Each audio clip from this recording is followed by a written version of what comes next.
Hello guys, welcome to my channel English by heart. और vocabulary की महाभारत में मैं आज आप सभी के लिए लेकर आया हूं जो कहानी है वह हमारे आज की कहानी के जो प्रोटैगनिस्ट है आप देख ही सकते हैं, दैट इज अभिमन्यु। ये हमारी कहानी के आज के प्रोटैगनिस्ट है। एंड आई थिंक आप सभी को यह जो वर्ड है वह याद हो ही गया होगा, protagonist, right. Protagonist is a very good word.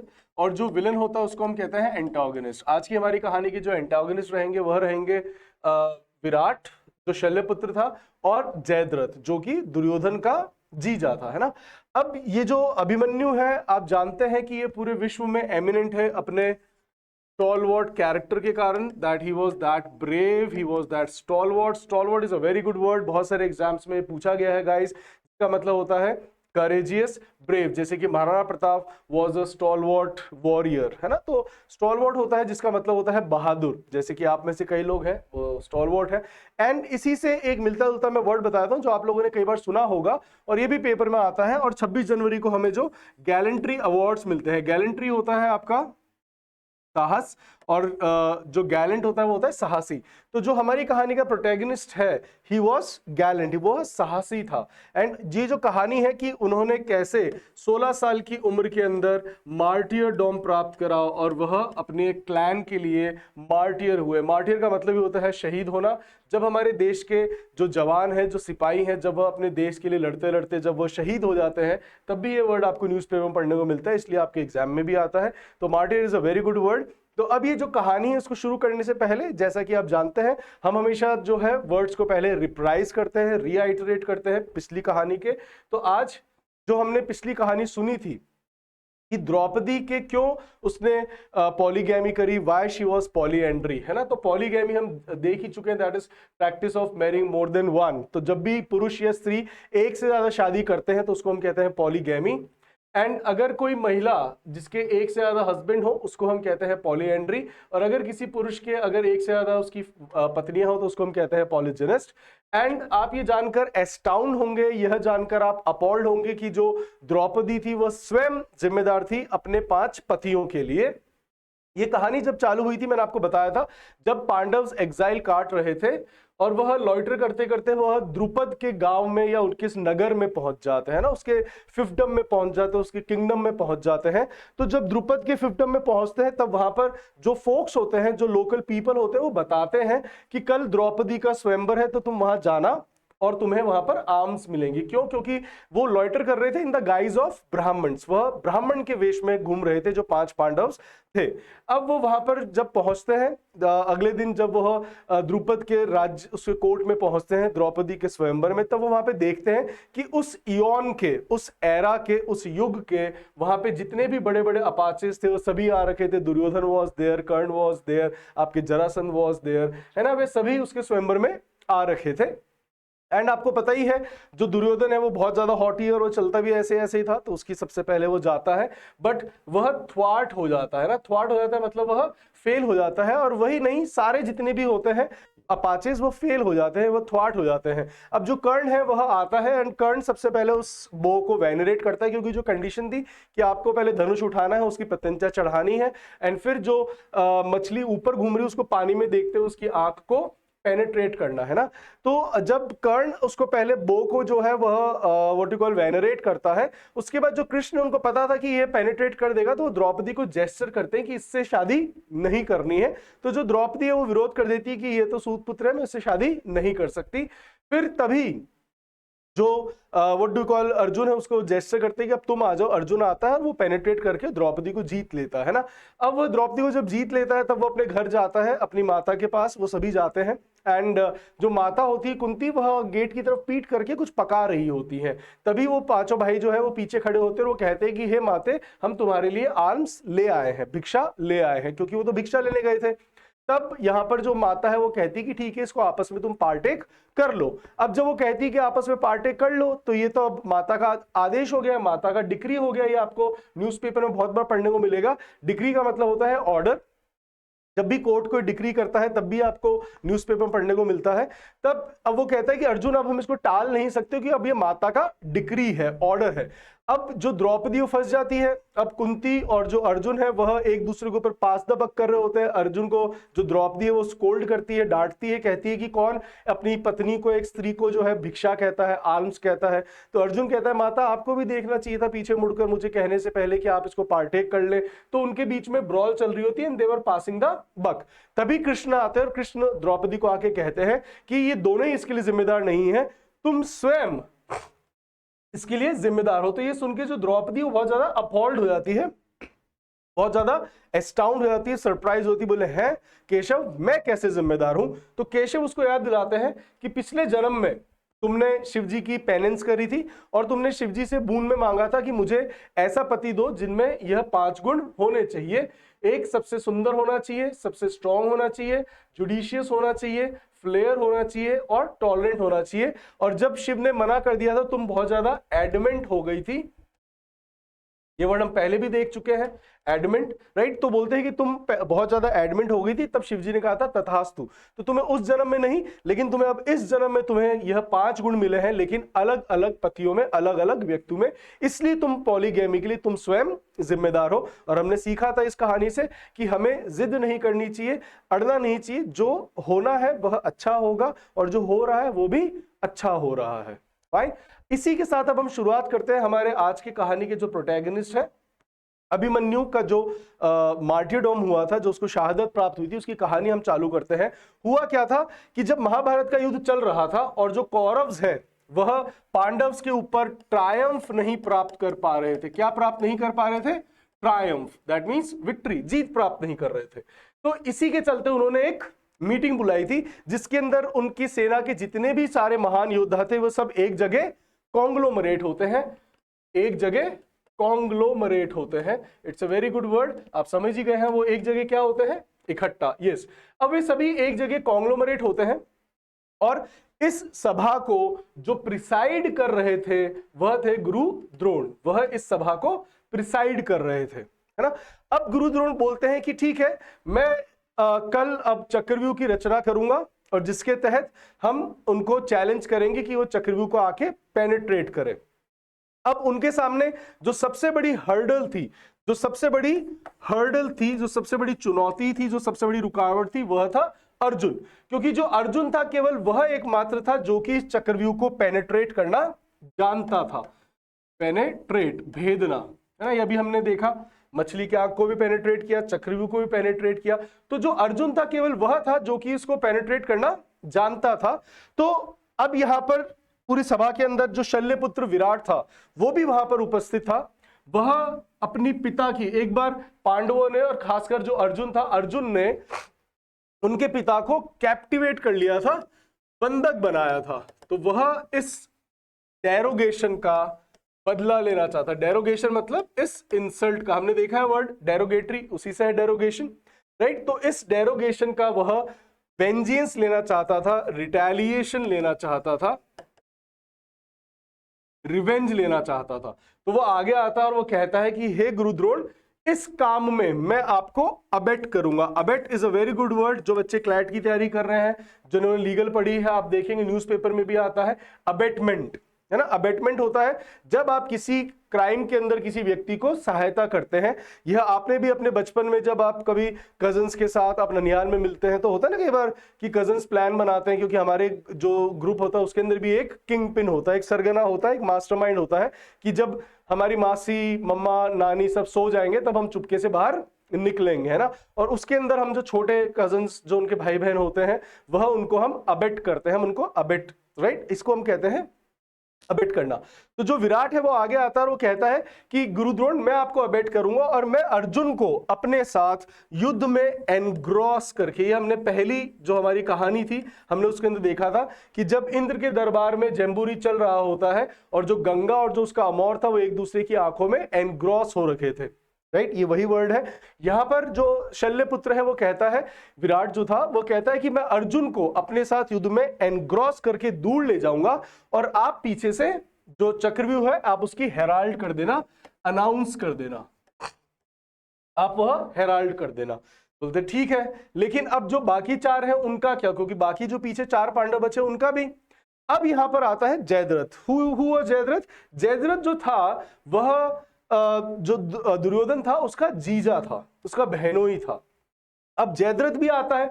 Jayadratha कहता है कि मैं इसी दिन का इंतजार कर रहा था, क्योंकि जो जयद्रथ था वह बहुत ही ज्यादा लेक्चरस व्यक्ति था।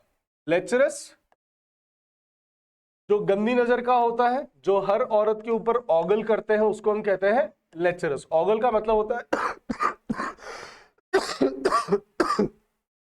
गंदी नजर से देखना, गृहस्थपूर्ण देखना, दैट इज नोन एज ऑगल। और लेक्चरस होता है वह व्यक्ति जो ठरकी, जिसको हम कहते हैं, वो होते हैं लेक्चरस। तो जो जयद्रथ था ही वाज लेक्चरस, और उसकी ही used to ogle at Draupadi. तो एक बार वह द्रौपदी को मॉलेस्ट कर रहा था। मॉलेस्ट का मतलब होता है यौन उत्पीड़न, छेड़ना। वो उसको छेड़ रहा था।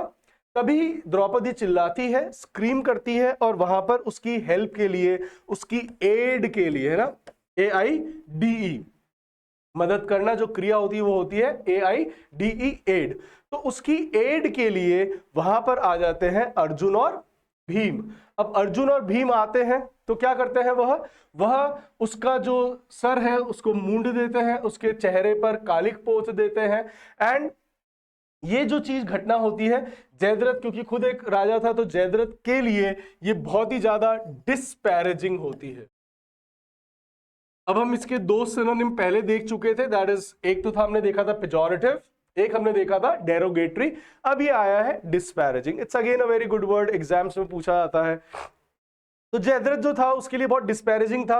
अब वो अपने महल वापस नहीं जाता है ना, जब यह उसकी ऐसी दशा कर देते हैं भीम और अर्जुन, तब वह अपने क्या कहते हैं, राजमहल वापस नहीं जाता, अपने किंगडम वापस नहीं जाता है। वह करता है शिवजी की पेनेंस, और शिवजी से वो बून मांगता है कि हे भगवान, मुझे आप एक दिन ऐसा देना कि जो पांडव्स हैं वह मेरे ऊपर ट्रायम्फ प्राप्त ना कर सके, वह मुझे जीत ना सके। तो यहां पर जयद्रथ आके कहता है कि उनको मैं रोक लूंगा, फाइन, जो बाकी चार हैं। तो इस तरीके से अगर हमने युधिष्ठिर को बंदी बना लिया, कैप्टिवेट कर लिया, तो हम ये युद्ध जीत जाएंगे, क्योंकि राजा को अगर कैप्टिवेट कर लिया तो युद्ध वहीं पे समाप्त हो जाता है। अब होता क्या है, रचना के तहत यहां पे अब इन्होंने अपनी पूरी चक्रव्यूह की रचना और कल का प्लान बना लिया है। विराट जो है, विराट नरेश जो था, उसने कहा था कि मैं अर्जुन को अपने साथ दूर ले जाऊंगा, और जो पीछे से जयद्रथ है वह उन चारों पांडवों को रोक लेगा। अब क्या होता है कि कल अगले दिन जैसे ही युद्ध का कौंच बजाते हैं भीष्म, कौंच बजाते हैं, तो क्या बजाते हैं, शंख, राइट। तो जो कौंच होता है वो होता है शंख। It's a very good word. तो अब जैसे ही भीष्म कौंच बजाते हैं, तो जो विराट नरेश होता है, जो सॉरी शल्यपुत्र होता है विराट, वह अर्जुन को अपने साथ एनग्रॉस करके दूर कहीं ले जाता है। और अब पीछे से जो गुरु द्रोण है वह पीछे से हेराल्ड कर देते हैं, किसके बारे में, चक्रव्यूह के बारे में। यह हेराल्ड कर देते हैं। अब ये हेराल्ड कर देते हैं चक्रव्यूह के बारे में। अब जैसे ही वो चक्रव्यूह के बारे में हेराल्ड करते हैं, तो जो पीछे चार पांडव बचे होते हैं वह यह सुनते ही they got on their tenterhooks. To be on your tenterhooks, that means to be anxious, चिंतित हो जाना। जैसे before your examination you are on your tenterhooks, आप एग्जाम से पहले थोड़े चिंतित हो जाते हो, है ना, you get worried, you become anxious, so that is known as tenterhooks. तो अब जो चार पांडव बचे थे, है ना, जैसे ही गुरु द्रोण हेराल्ड करते हैं चक्रव्यूह के लिए, तो ये जो चारों पांडव थे ये बहुत ज्यादा चिंतित हो जाते थे, get on a tenter hooks. और यह देखकर सामने आता है हमारी कहानी का जो प्रोटैगनिस्ट है, जुवेनाइल उस समय जो था। आप देखिएगा ये कितना छोटा बच्चा था, जुवेनाइल था, है ना, एडोलेसेंट था, मात्र 16 साल का था ये, है ना, आप में से भी कईयों से बहुत छोटा, 16 साल का मात्र। और यह आगे आता है और कहता है कि हे ताश्री, मैं जानता हूं कि चक्रव्यूह को कैसे पेनिट्रेट किया जाता है। लेकिन यह जब युधिष्ठिर सुनता है तो युधिष्ठिर कहता है कि तुम्हें कैसे पता। तो वो कहता है कि जब मेरे पिता मेरी माता को चक्रव्यूह पेनिट्रेट करना एडिफाई कर रहे थे, तो उस समय मैं माता की वोम में था, और यह मैंने सुन लिया था और मैंने सीख लिया था। अब आप देखिएगा गाइस, यह है ग्रेटनेस हमारे सनातन की, हमारे धर्म की, कि हम इंडिया से हैं, और हमारे जो ऋषिगण थे वो कितने ज्यादा सेगेशियस थे, कितने ज्यादा सेपिएंट थे, कि उन्होंने हजारों साल पहले कह दिया था कि जो बच्चा है वह मां की वोम्ब में, गर्भ में सुन सकता है। साइंस तो अब मानने लगी 5-7 साल पहले से कि बच्चा जो 6-7 महीने का होता है वह सुन सकता है। और हमने कब बता दिया था? आज से हजारों साल पहले कि जो बच्चा है वो मां की वोम्ब में सुन सकता है ना। जब बचपन में हम ये बात सुनते तो हमें कैसे मजाक लगता था, अरे बच्चा कैसे सुन सकता है, और उसने सीख भी लिया चक्रव्यूह को पेनिट्रेट करना। अब यहां पर जो अभिमन्यु है वो क्या करता है? अभिमन्यु बोलता है कि ताऊश्री मैंने सीख लिया था, लेकिन वो यहां पर वह एक बात कंसील करके रखता है। कंसील हमने पहले भी वीडियो में देखा था, जब कृष्ण एक पत्ते को अपने पैर के नीचे कंसील कर लेते हैं ना, तभी वह यहां एक बात कंसील करके रखता है कि उसको चक्रव्यूह भेदना तो आता था, लेकिन उसको चक्रव्यूह से बाहर निकलना नहीं आता था। यह बात वो अपने ताऊश्री को बताता नहीं है। अब क्या होता है कि इनके पास अब कोई चारा नहीं होता है। जो बाकी पांडव होते हैं, युधिष्ठिर एंड भीम, वो एक दूसरे से बात करते हैं। पहले तो मना करते हैं कि नहीं नहीं हम तुम्हें नहीं बेच सकते, तुम अभी बहुत छोटे हो, है ना। लेकिन वह जब उनको बताता है कि मुझे आता है, तब वो कहते हैं कि ठीक है तुम चिंता मत करो, हम तुम्हें वहां पर कॉर्डन करके रखेंगे, हम तुम्हें घेर के रखेंगे, तुम्हें कुछ होने नहीं देंगे, है ना। क्योंकि उसका पिता नहीं है वहां पर, क्योंकि यह सुभद्रा और अर्जुन का पुत्र था। अब आप देखिएगा कि जो अभिमन्यु, उसके टीचर कौन थे? अगर आपको किसी को पता हो, अभिमन्यु के जो शिक्षक थे वह थे श्री कृष्ण। यह उनका शिष्य था जो अभिमन्यु था। फाइन। अब यह जो अभिमन्यु का वध था, है ना, अगर आप जानेंगे कभी, तो अभिमन्यु का वध भी एक रणनीति के तहत था, जिसके अंदर उन्होंने जो कौरव थे, उन्होंने पहली बार यहां पर युद्ध के जितने भी एथिक्स थे वो तोड़े थे। और कृष्ण चाहते थे कि तुम एक बार एथिक्स तोड़ो, फिर हम बताएंगे तुम्हें कि एथिक्स तोड़ना क्या होता है। फाइन। और अब तो ये भारत भी इस नीति पर आता है कि पहले हम कहते थे कि हम पहले मिसाइल यूज नहीं करेंगे, अब हम कहते हैं कि हम पहले मिसाइल यूज नहीं करेंगे, लेकिन उसके बाद जो तुम्हारा नुकसान होगा वो जरूरी नहीं है कि तुमने हमारा क्या कहते हैं 2 सैनिक मारे, तो जरूरी नहीं कि हम भी तुम्हारे 2 ही सैनिक मारेंगे, अब हो सकता है हम तुम्हारे 2000 मार दें। अब बदला है भारत, है ना। जो ये कृष्ण कहते थे कि इन्होंने जब पहली बार एथिक्स छोड़ा था, तो जब कर्ण का वध किया था अर्जुन ने, तो जब कर्ण अपने रथ से नीचे था, और एथिक्स के तहत यह कहा जाता था कि अगर कोई व्यक्ति अपने रथ पर नहीं है तब आप उसको मार नहीं सकते, आप उससे लड़ नहीं सकते। इसलिए अगर आपने कभी ये महाभारत देखा होगा, तब अर्जुन जो है वो थोड़ा सा हेजिटेट किया था कि हे पार्थ, हे केशव, मैं इस निहत्थे पे कैसे वार करूं। तब केशव ने याद दिलाया था कि हे कुंती, कहां गया ये एथिक्स जब तुम्हारा पुत्र वहां पे निहत्था था और ये 8-8 योद्धा उस यौन के सारे उसके ऊपर टूट पड़े थे, है ना। अब क्या है, यहां पर जो युधिष्ठिर है वह उसको विश्वास दिलाता है कि तुम्हें कुछ नहीं होगा और हम तुम्हें कॉर्डन करके रखेंगे। राइट। अब होता क्या है कि यह आश्वासन देके ये सब चलना चालू करते हैं। अब जैसे ये आगे बढ़ते हैं, तब यहां पर आ जाता है जयद्रथ। जयद्रथ उनको द्वार पर ही डिबार कर देता है, रोक देता है, और उनको अंदर नहीं जाने देता। अब जो जयद्रथ है वो उनको वहीं रोक लेता है जो 4 पांडव से। अब अकेला जो निहत्था, जो हमारा अभिमन्यु है, वो अंदर चला जाता है। And it was again a hard nut to crack. Hard nut to crack का मतलब that means a difficult task, hard nut to crack. अब यह कौरव्स के लिए, दुर्योधन के लिए, आप देखिएगा वहां पर उस यौन के कितने बड़े बड़े महान योद्धा थे। भीष्म वॉज देयर, आपके Shakuni was there, Dushasan was there, Ashwatthama was there, Karna was there, and Duryodhan himself was there, Kripacharya was there. ये सभी वहां पर थे, है ना। लेकिन वे फिर भी इस अकेले बालक को, है ना, जो सिर्फ 16 साल का था, वहां पर वह उसको मार नहीं पाते हैं, उसको हरा नहीं पाते हैं। तब यहां पर जो खिसियाया हुआ बिल्ला होता है दुर्योधन, वह कहता है कि अब हम सब मिलकर इसके ऊपर हमला करेंगे। और ये पहली बार उन्होंने एथिक्स तोड़ा, क्योंकि एक योद्धा के साथ एक ही योद्धा लड़ता था। अब ये सारे मिलकर उसके ऊपर हमला करते हैं। अब एक तीर उसके चैरेट में लग जाता है, वो अपने रथ से नीचे गिर जाता है। अब जो दुर्योधन है वो अपने रथ से निकलता है, और जो ये जो निहत्था, ये जो बेयर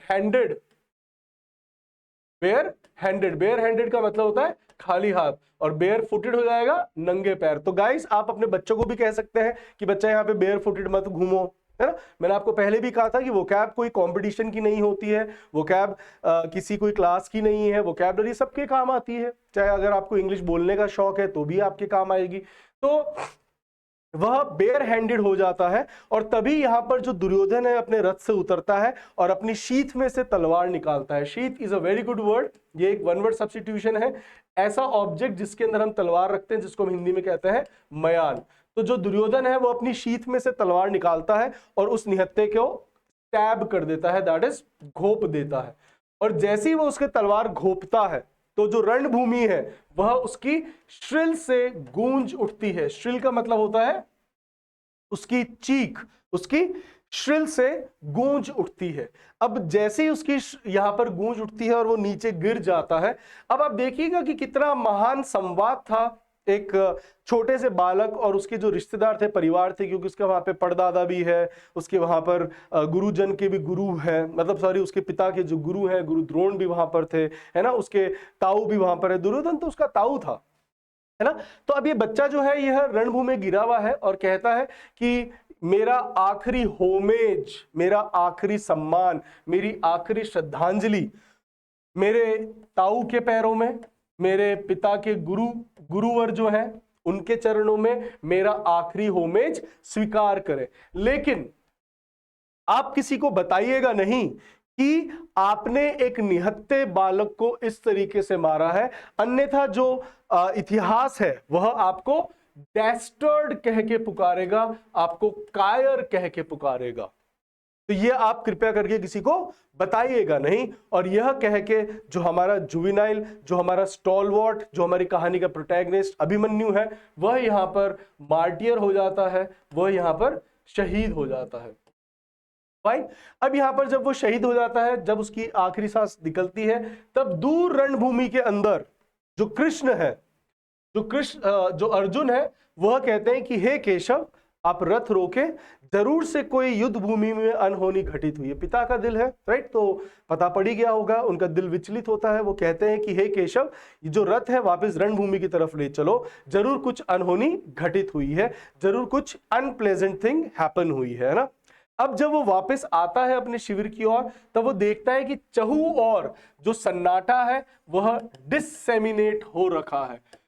जो सन्नाटा है डिसेमिनेट हो रखा है। डिसेमिनेट हो रखा है मतलब सन्नाटा चारों ओर फैला हुआ है, डिसेमिनेट हो रखा है। अब वो जब अंदर पहुंचता है शिविर पे, तो देखता है कि जो अभिमन्यु का कॉर्पस है वो वहां पे पड़ा हुआ है।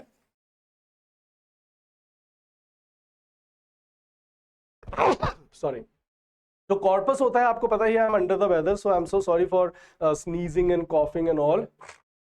तो जो उसका कॉर्पस है वो वहां पे पड़ा हुआ होता है और ये जो बाकी पांडव हैं वे सभी लेमेंट कर रहे होते हैं। लेमेंट का मतलब होता है, सी रोने के भी अलग अलग प्रकार होते हैं। जैसे अभी आप जो बच्चे लोग होते हैं बचपन में, छोटे बच्चे, वो सॉब करते हैं।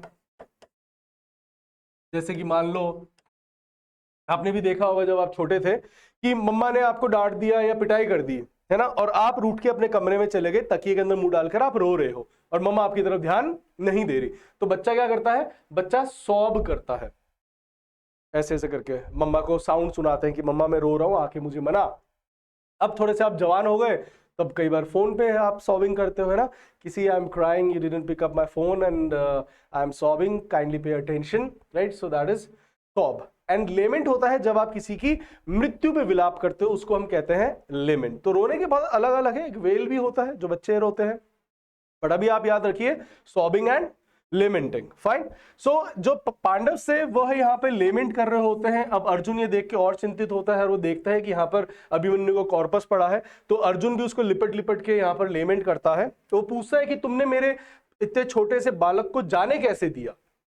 तब जो युधिष्ठिर और भीम है वो बताते हैं कि हम उसको कॉर्डन करके रखे हुए थे, हम उसको जाने नहीं देते, हम भी उसके साथ जाते, लेकिन जयद्रथ आ गया और जयद्रथ ने आज पता नहीं क्या हुआ कि हम जयद्रथ के ऊपर ट्रायम्फ प्राप्त नहीं कर पाए और हम अंदर नहीं जा पाए और अभिमन्यु को हमें अकेला जाना पड़ा। यह सुन के अर्जुन को बहुत तेज वैक्स आता है, अर्जुन बहुत तेज गुस्सा होता है और यहां पर वह लेता है एक प्लेज, कहता है महादेव की सौगंध, अगर कल मैंने डस्क से पहले पहले, डस्क इज सूर्यास्त, तो कहता है कि महादेव की सौगंध, अगर कल मैंने डस्क से पहले पहले अगर मैंने जयद्रथ को डीकैपिटेट नहीं कर दिया तो मैं अपने आप को इमोलेट कर लूंगा, मैं अपने आप को समाधि ले लूंगा, अग्नि को समर्पित कर दूंगा, दैट इज इमोलेट।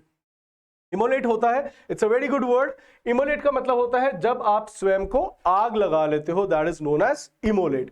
तो अब यहां पर वो वाव ले लेता है कि जो जयद्रथ है उसको अगर मैंने डीकैपिटेट नहीं कर दिया, ये डीकैपिटेट हम देख चुके हैं बर्बरी की कहानी के अंदर, तो कहता है कि अगर मैंने जयद्रथ को डीकैपिटेट नहीं करा तो मैं अपने आप को इमोलेट कर लूंगा, मैं अपने आप को अग्नि को सौंप दूंगा डस्क होने से पहले पहले। फाइन। अब यहां पर अर्जुन शपथ ले चुका है कि डस्क होने से पहले पहले मैं जयद्रथ को मारूंगा। अगली जो कहानी आएगी गाइस, उसके अंदर हम देखेंगे जो अर्जुन का रिवेंज है, जो अर्जुन का वेंजेंस है, जो रिटेलिएशन है, क्या वो ले पाएंगे और इसके अंदर आपको जवाब भी मिलेगा गाइस कि हमें वाव्स लेनी चाहिए कि नहीं लेनी चाहिए। अब अर्जुन ने यहां पे एक वाव ले ली है, शपथ ले ली है, और मैंने आपको पहले दिन भी कहा था कि कृष्ण ने कहा भी था कि तुम आर्यव्रतों के साथ क्या प्रॉब्लम है, तुम हर छोटी चीज पर वाव लेते रहते हैं। तो इसका जवाब आपको मिलेगा अगले वीडियो में। और जो गाइस तैयारी कर रहे हैं किसी भी कॉम्पिटिटिव एग्जाम्स की, चाहे कॉलेज की, तो kindly enjoy the series of vocabulary की महाभारत, जिसके अंदर आपको महाभारत के छोटे छोटे किस्से इंग्लिश की वोकैबुलरी के साथ सुनाए जाते हैं, जिससे कि आपको सारे वर्ड्स बाय हार्ट हो सके और एग्जाम तक आपको ये याद रहे और आपके लिए काम आसान हो जाए। क्योंकि टीचर का काम होता है बच्चों का काम आसान करने का, ना कि उनको सिर्फ बहुत सारा डेटा दे देने का। फाइन गाइस, तो इसी थॉट के साथ लेट्स सायोनारा, मिलते हैं हम नेक्स्ट वीडियो में। Till then take care, bye bye.